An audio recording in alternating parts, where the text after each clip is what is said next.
आइए हम प्रभु के वचन से एक बार फिर से प्रभु के वचन को देखेंगे और प्रभु के वचन से आशीष पाएंगे। मेरे साथ में निकालिए लूका रचित सुसमाचार उसका 1 अध्याय। लूका रचित सुसमाचार 1 अध्याय 46 पद से 55 पद तक पढ़ेंगे। उसी पाठ को पढ़ेंगे जिस पाठ को हमने अभी पढ़े थे। सब मिलकर के एक साथ में पढ़ेंगे और जो नहीं पढ़ पाते वो साथ में मिलाइए। तब मरियम ने कहा, मेरा प्राण प्रभु की बड़ाई करता है और मेरी आत्मा मेरे उद्धार करने वाले परमेश्वर से आनंदित है, क्योंकि उसने अपनी दासी की दीनता पर दृष्टि की। इसलिए देखो, अब से सब युग युग के लोग मुझे धन्य कहेंगे, क्योंकि उस सर्वशक्तिमान ने मेरे लिए बड़े आनंद के काम किए हैं। उसका नाम पवित्र है और उसकी दया उन पर जो उससे डरते हैं पीढ़ी से पीढ़ी तक बनी रहेगी। उसने अपना भुजबल दिखाया और जो अपने आप को बड़ा समझते थे उन्हें तिथिर बिथिर किया। उसने बलवानों को उनके सिंहासनों से गिरा दिया और दीनों को ऊंचा किया।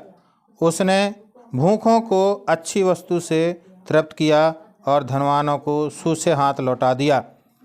उसने अपने सेवक इज़राइल को संभाल लिया कि अपनी उस दया को स्मरण करे जो अब्राहम और उसके वंश पर सदा रहेगी, जैसा उसने हमारे बाप दादों से कहा था। हाँ, मरियम लगभग 3 महीने तक साथ रहकर अपने घर लौट गई। प्रभु से एक बार फिर से हम प्रार्थना करेंगे, प्रभु अपने जीवित वचन से मुझसे हमसे बात करे और हमको आशीषित करे। हमारे प्रेमी विश्वास योग करुणामय प्रभु, एक बार फिर से हम आपके पवित्र चरणों में आए हैं। झुककर आपको साष्टांग प्रणाम करते हैं, धन्यवाद करते हैं। पवित्र लोगों के साथ में हमको भी आपके वचन के प्रकाश में प्रभु जी स्तुति आराधना करने का सुंदर अवसर दिया। हमारे होंठों के फल को आपके चरणों में उपस्थित करने में हमारी सहायता किया और हम अपने जीवित प्राणों को आपके सम्मुख आपके हाथ में अर्पण करने के लिए आपने हमारी सहायता किया। उसके लिए आपके आभारी हैं, आपका धन्यवाद करते हैं। प्रभु जी, हमारे स्तुति आराधना को आपने ग्रहण किया, इसके लिए आपको धन्यवाद करते हैं। अभी प्रभु जी हम आपके चरणों में आए हैं। आपके वचन से प्रभु जी हम प्रकाश पाना चाहते हैं, जीवन में आशीष पाना चाहते हैं। और प्रभु जी पूरे साप्ताहिक भर और प्रभु जी एक दिन के लिए नहीं, परंतु हम वचन को सीख करके सदा के लिए आशीष पाने वाले बन सकें, ऐसी दया मुझ पर हम पर कीजिए और अपने प्रकाश को हमारे ऊपर उंडेलिए और आपकी वाणी को हम सुन सकें। और प्रभु जी किसी मनुष्य की नहीं परंतु आपकी बड़ाई करने वाले बन सकें। मेरा प्राण मेरे परमेश्वर की बड़ाई करता है, ऐसा करके जो हमने देखा प्रभु, उस वचन को हमारे जीवन में फलवंत होने में प्रभु जी आप आशीष कीजिए। हम मनुष्य का मुँह देखे व्यवहार नहीं, परंतु आपकी बड़ाई करने के लिए हमारा मुंह खुल जाए।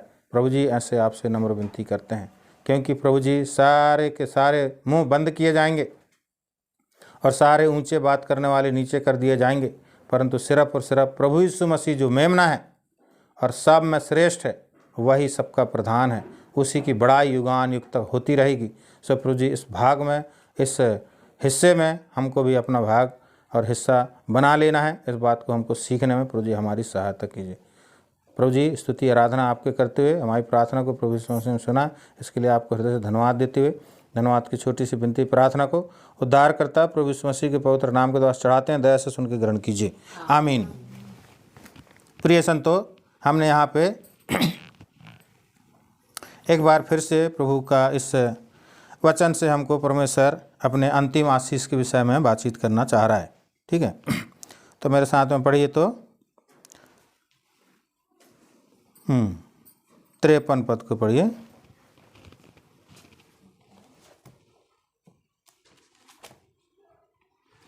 मेरे साथ में पढ़िए 53 पद को।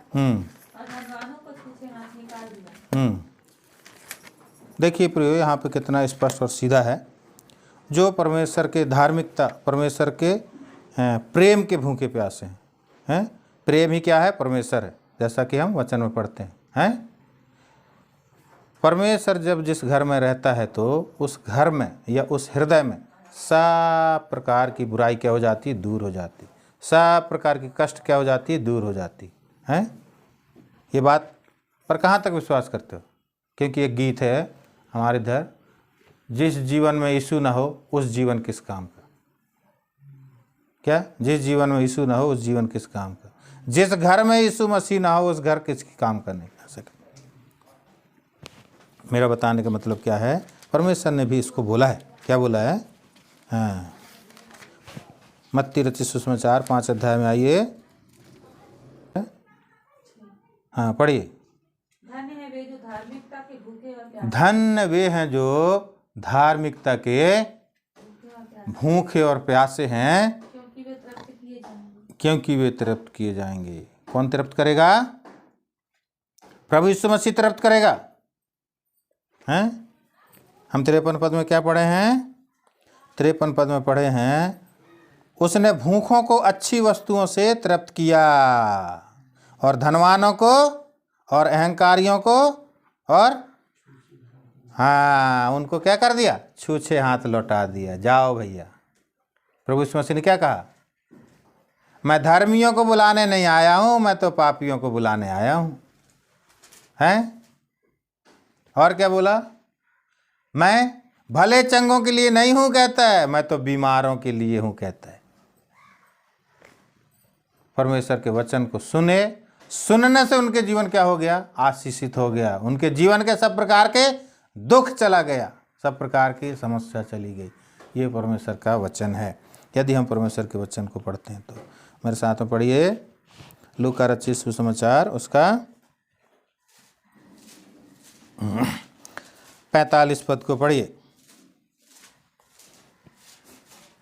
1 अध्याय के 45 पद। लूका रचित सुसमाचार 1 अध्याय के 45 पद को। धन्य है वह जिसने विश्वास किया कि जो बातें प्रभु की ओर से हाँ उससे कही गई है हाँ वह पूरी होगी। हाँ, क्या लिखा है? क्या लिखा है? धन्य वह जिसने विश्वास किया, धन्य वह जिसने विश्वास किया कि जो बातें प्रभु की ओर से उससे कही गई वह पूरी हो। क्या बात किया? नहूम की पुस्तक पढ़िए। नहूम उसका 1 अध्याय के 15 पद से डायरेक्ट बोला, तू मेरे वचन को सुनना चाहती है? हाँ, मैं आदि से तुझसे प्रेम रखा हूँ और वो दुष्ट को तेरे जीवन से क्या कर दिया हूँ? सदा के लिए हटा दिया हूँ। पढ़िए नहूम के पुस्तक को पढ़िए। देखो, पहाड़ पर सुसमाचार का सुनाने वाला और शांति का प्रचार करने वाला आ रहा है। अब हे यहूदा, अपने पर्व मान, अपनी मन्नतें पूरी कर, क्योंकि वह ओछा फिर कभी तेरे बीच में होकर न चलेगा। फिर कभी तेरे बीच में होकर न चलेगा। यहाँ पे परमेश्वर के वचन को हम कितना आदर दे रहे हैं, कितना उसके वचन पर विश्वास करते हैं। यदि विश्वास करेंगे तो हमारा जीवन क्या होगा? हाँ, आज़ाद होएगा, बहाल हो जाएगा और हम प्रभु के गुणगान करने लगेंगे। यहाँ पे क्या कहता है? धन्य है वह जिसने विश्वास किया कि जो बातें प्रभु की ओर से उससे कही गई वह पूरी होगी। कितना विश्वास है हमारा? वचन पर कितना विश्वास है? हाँ, यदि वचन पर विश्वास करते हैं तो प्रभु हमको आशीष देगा। ये परमेश्वर की क्या है? वाणी है। क्या है ये परमेश्वर की वाणी? देखिए, परमेश्वर क्या करता है? किसी इंसान से मजाक नहीं करता। क्या नहीं करता? हाँ, मजाक नहीं करता। मजाक कौन करता है? हंसी कौन करता है? मनुष्य करता है। हंसी क्या करता है? मनुष्य करता है। मनुष्य क्या करता है? अभी हमारे साथ में शपथ खाएगा, बात करेगा, नहीं हम ऐसा ही करेंगे हैं, और थोड़ी देर बाद वो क्या हो जाएंगे? बदल जाएंगे, वो झूठ बोल देंगे। लेकिन परमेश्वर ऐसा नहीं करता। देखिए, उसने इब्राहिम से ये वादा किया। क्या किया? हमारे मूल पुरुष इब्राहिम से वादा किया। क्या वादा किया? पढ़िए 53 पद को पढ़े हो आप, 54 पद को पढ़िए। लूका रचित सुसमाचार उसका 1 अध्याय के 54 पद। उसने अपने सेवक इस्राएल को संभाल लिया। और 55 पद को भी पढ़िए। अपने अपने सेवक इस्राएल को उसने अपने सेवक इस्राएल को संभाल लिया। 55 कि अपनी उस दया को स्मरण करे जो अब्राहम और उसके वंश पर हाँ सदा रहेगी। जो अब्राहम और उसके वंश पर सदा रहेगी, जैसा उसने हमारे बाप दादों से कहा। जैसा उसने हमारे बाप दादों से कहा था। ये लूका रचित सुसमाचार पुराना नियम है कि नया नियम? नया नियम है? ये प्रभु यीशु मसीह बता रहा। कौन बता रहा? प्रभु के चेलों के द्वारा लिखा गया है, लेकिन प्रभु यीशु मसीह ने बताया। ठीक है, आगे क्या पढ़ते हैं? अब प्रभु यीशु मसीह के जाने के बाद कौन आते हैं? प्रेरित लोग आते हैं। कौन आते हैं? हमारे साथ में जो सनातन के वाचा बांधी हैं। हाँ, 26 पद को पढ़िए। परंतु अब प्रकट होकर परंतु अब प्रकट होकर सनातन परमेश्वर की आज्ञा से सनातन परमेश्वर की आज्ञा से भविष्यवक्ताओं की पुस्तकों के द्वारा हैं सब जातियों को बताया गया है हाँ, कि वे विश्वास की आज्ञा मानने वाले हो जाएं। विश्वास से क्या हो जाएं? आज्ञा मानने वाले हो जाएं। और हाँ, सुप्रियो, हम यहाँ पे क्या बात को देखते हैं? ये सनातन के वाचक किसके साथ में? प्रेरित विश्वासी चेलों के साथ में परमेश्वर ने बांधा है। गलातियों के पत्री 3 अध्याय के 16 पद को पढ़िए। गलातियों के पत्री 3 अध्याय के 16 पद।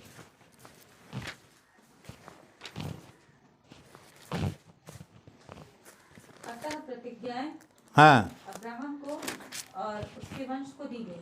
हाँ वह यह नहीं कहता वंशों को, हाँ जैसे बहुतों के विषय में कहा, हाँ पर जैसे एक के विषय में हाँ। कि तेरे वंश को, और वो मसीह है। देखिए प्रियो, हम मसीह यीशु के हैं। हम कौन हैं? मसीह यीशु के हैं। और सारी वाचाएं और आज्ञाएं किसके हैं? हमारे हैं। पौलुस कहता है इसके विषय में, प्रभु यीशु मसीह हमारा और सब कुछ हमारा है। क्या क्या बोलता है? वो बोलता है क्या वर्तमान क्या भविष्यकाल है, सब कुछ हमारा प्रभु यीशु मसीह का है और प्रभु यीशु मसीह हमारा है। कुरिन्थियों को लिखते समय ये बात प्रभु के दास पौलुस कहता है। ठीक है, इस बात को हमको ध्यान रखना। हर एक वाक, हर एक वायदा हमारे लिए है। ये प्रभु का वाणी है। उत्पत्ति के पुस्तक में पढ़िए तो 17 अध्याय के 7 पद में परमेश्वर ने बांधा। उससे किससे? इब्राहिम से वाचा बांधा। उसको किस में पूरा किया? प्रभु यीशु मसीह में पूरा किया। पढ़िए 17 अध्याय के 7 पद।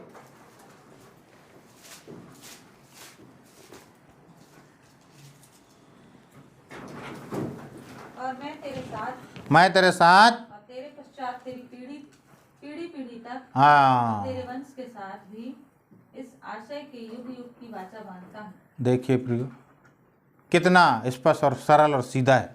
क्या है? कितने स्पष्ट और सरल और सीधा है। यदि हम परमेश्वर के वचनों पर विश्वास करते हैं और परमेश्वर के वचन को आदर देते हैं, प्रभु यीशु मसीह को आदर देते हैं, तो भलाई हमारे जीवन में क्या रहेगी? पीढ़ी पीढ़ी तक रहेगी। ये परमेश्वर की प्रतिज्ञा है। और 29 पद को ही पढ़िए, उत्पत्ति के पुस्तक उसका 17 अध्याय के 29 पद।